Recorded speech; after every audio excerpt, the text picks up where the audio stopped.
আমি সাধারণ কংগ্রেস কর্মী, আমার এসব পদের নিয়ে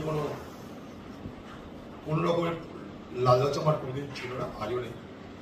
আমি যখন প্রথম কংগ্রেস পার্টির হয়ে ভোটে দাঁড়াই তখন আমি কংগ্রেসের সদস্য ছিলাম না, 91 সাল।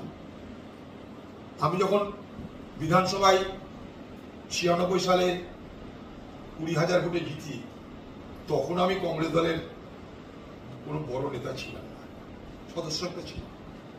তো স্বাভাবিকভাবে আমার চলাটাই হচ্ছে পদ নয়, আমি আমার ব্যক্তিগত প্রচেষ্টায় খালি কংগ্রেসের ছাপ নিয়ে আমি আজ পর্যন্ত রাজনীতি করেছি। কিন্তু আপনি বললেন 2011 সাল পর থেকে পরিস্থিতি পাল্টায়, কংগ্রেসের উপর একটা বাড়ে, তারপরে আপনার যখন এমওএস রেড ছিলেন আপনার উপর কেস দেওয়া হয়, খুনের কেস দেওয়া হয়। তো এটার পরে এখন একটা নতুন একটা গতকাল যখন মিটিং হলো সেটাতে আপনিও গেছিলেন, পরে প্রদীপ ভট্টাচার্য গেছিলেন, প্রদেশ কংগ্রেস সভাপতি প্রাক্তন।